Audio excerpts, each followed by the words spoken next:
Happy Wednesday, everybody. It's hump day out there in social media land. We are Facebook Living it today and doing something just a tad bit different.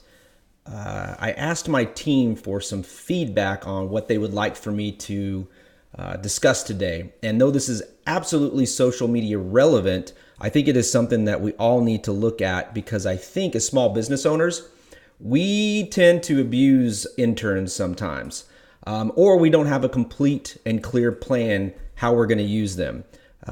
This is a new realm, a new market, so we tend to think, oh, it's not that important. We'll have someone free or some intern take care of it. However, if you're going to do that, there's some things that need to be discussed and some groundwork because first and foremost, internships are mutually beneficial. What does that mean? That means that it's not just having the person get you coffee and make copies and do all the grunt work. It needs to be something that they get out of it and you get out of it. It is mutually beneficial. So having clear guidelines and having kind of a plan. One of the things I like to do is when I'm interviewing for internships or even part-time, I like to be able to sit down with them and ask them what are their goals. What do you hope to gain out of having an internship here at Harness Digital Marketing? And once we figure that out, we gear our relationship, we gear the content, we gear the expectations towards that because it needs to be, again, mutually beneficial. So once you have that established and you know what they want to do, what platforms they want to work on, whether it's Instagram, whether it's Facebook, and you know what, depending on the client or depending on what you want them to do, let them have a little bit of freedom to, I don't want to say make mistakes, but to learn. If they're not as proficient in an area, say LinkedIn or Twitter, give them some guidance. Because remember, internship means to be a mentor. It means someone that's going to be able to help guide you and give you the direction that you need. All right. So once you have that great, amazing person established, what do you do now? Well, you need to decide on how you're going to write the content. So in some cases, the voice. The voice is your business, what you hope to get out of it. Those are all things that you need to consider when going through this because an internship doesn't usually mean long term, especially now with everybody graduating from the various colleges, whether it's SIU, SEMO, Illinois State, outside. They are coming to this region, coming to you, coming to wherever you're at, and they're wanting some guidance. They're wanting to get some expertise because they're hoping that all the money they spent and their parents spent on college is going to turn into a job, hopefully a career. So one of the things that I've been very excited and proud of is that we've helped evolve our intern program here at Harness Digital Marketing to be something very successful. I'm going to be perfectly honest. Our very first intern, I probably did not do a very good job at. But we learned and we learned together. And I was open and honest saying that I wanted to use this as an opportunity to grow and to see what we could do. I have noticed when we work with interns on content, voice is something that's very hard to do because you have to have a relationship. You have to have a connection with the clients. And a lot of times we have them work with the nonprofits, the events, or even our page that Anna Perez typically works with. Hi, Kylie. Love you, niece.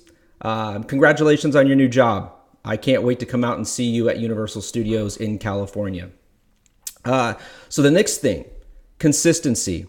Internships typically mean sometimes that they're not coming in the office. This is where I kind of vary from a lot of people. I think it is very, very important that anybody that works with your team on social media, and I think internships in general, need to come in to the business and be a part.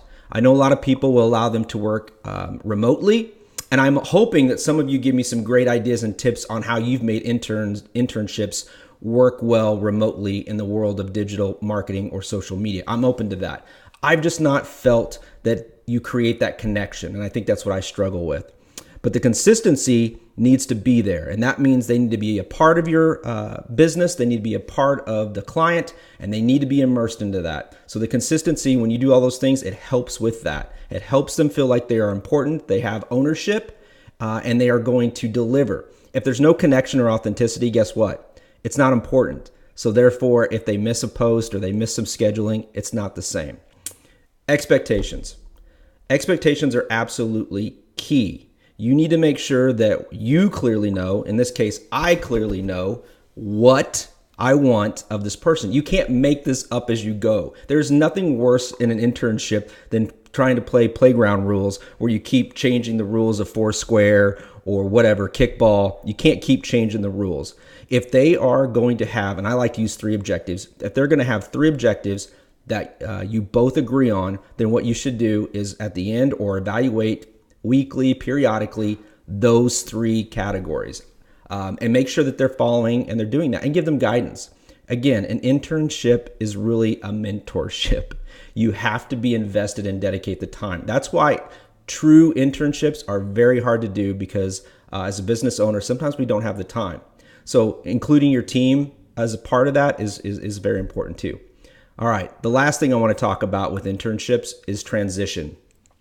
Typically, if they're there 30 days, a summertime, 2-3 months, then they transition out. What do? Well, you'd need to have that plan so that way, hopefully the voice isn't lost and you can transition into the next person. So having guidelines, having them review the content, making sure the expectations are there, the voice, the consistency, all those things play in that transition. Because what you don't want, and I have seen this with many people that use interns left and right, it's clear that the content completely changes. And what worked well, you need to build upon. And so auditing right before the transition ends, you need to make sure that sorry, I lost my train of thought. You need to make sure that you evaluate that and see what works well, because you want to make sure that they continue to do the best for your business. So what are the key things here on an internship? Well, an internship means really, what? Do you remember? Mentorship. It needs to be mutually beneficial. Make sure that they capture your voice if you already have one or you're establishing one.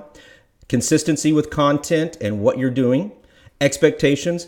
Have some rules, guidelines. I like the three objectives, and to make sure that you reach and obtain those, and you assess with that intern on those 3 goals. And then the transition. Make sure that as they leave, you have a plan in place and you're just not throwing it off on the next one, and your content in your social media platforms look crazy like they're all over the place. I am absolutely open to the idea of learning more about your internship successes and things that you learned that didn't go well.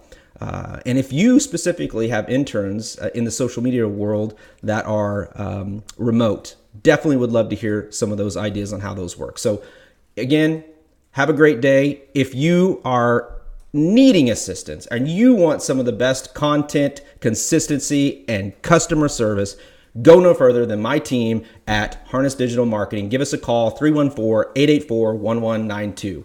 Have a great day, and remember to hashtag turn the light bulb on.